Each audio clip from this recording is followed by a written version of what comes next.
Maulang umaga po mga ka-farmers.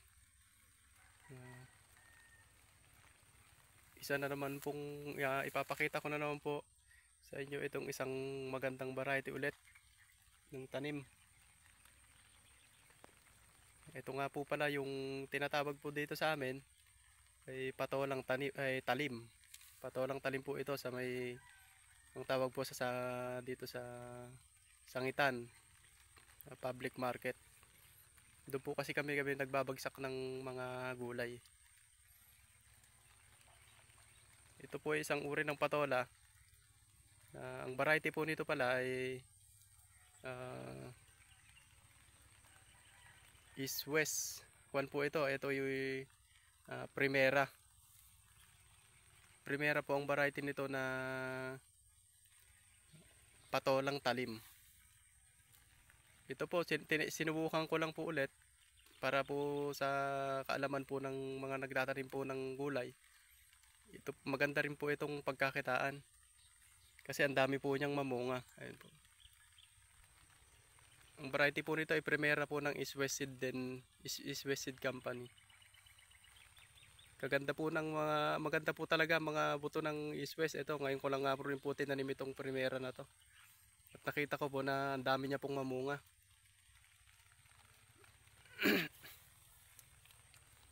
Ayan po siya. Isa rin po ito sa pwedeng pagkakitaan natin mga ka-farmers. Dahil yun nga po, marami siyang mamunga. Tapos pwede rin po ito sa mga sa backyard, sa mga likod bahay lang po na maliit lang po yung space. May nabibili po nito na buto. 20 seeds po yung isang pakete. Minimum po ay humigit ko mo lang po sa 20 seeds yung isang pakete po na dito po sa amin ang bili ko po dun sa isang pakete 75 pesos. May kamahalan po talaga yung mga buto ng ganito pero sulit naman po pag naitanim nyo na. Kung makikita nyo naman po, ayan no. Ito po ay 12 puno lang na naitanim dito. Hindi pa po naitanim lahat yung isang pakete. Pero kung titingnan nyo po, ay, napakarami po niyang bunga. Saka mahaba po ang bunga nito. Itong Primera. Masarap po ito sa miswa, lalo na po ngayong umuulan. Ayan. Subukan nyo rin po at ito po maganda pong itanim at nakakabilib. Ayan po siya, dami-daming bunga. Ang kagandahan po sa may variety na to, konting abono lang po yung kailangan. Ayan, ganyan po, ayan yung puno niya. Ayan po yung puno niya oh. Konting abono lang po.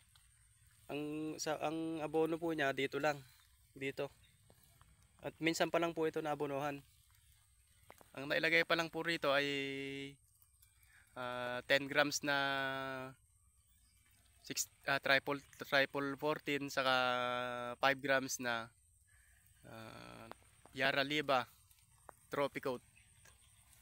Tropicoat pa naman po yung ginamit ko, hindi po Nitrabor. Ayan po siya oh. Subukan nyo po mga ka-farmers. Ang inuulit ko po, ang variety po nito ay Primera ng East West Seed. Sobrang kapal niya pong mamunga. Pwede po ito sa may backyard nyo. O, sa maluwangan pwede rin po ito at siguradong pagkakakitaan po natin to. Yung mga ganitong tanim. Nakita nyo naman po, wala pong daya yan sa video ko. Talagang marami po siyang mamunga. Aalisin lang po natin yung mga ganitong kinapitan ng baging string nya. Yan, para lumaki. Ayan, na big T na. Ayan po siya, yung bunga niya. Saka mahaba.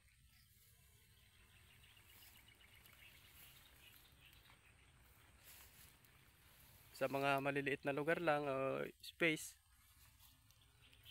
maganda po itong itanim.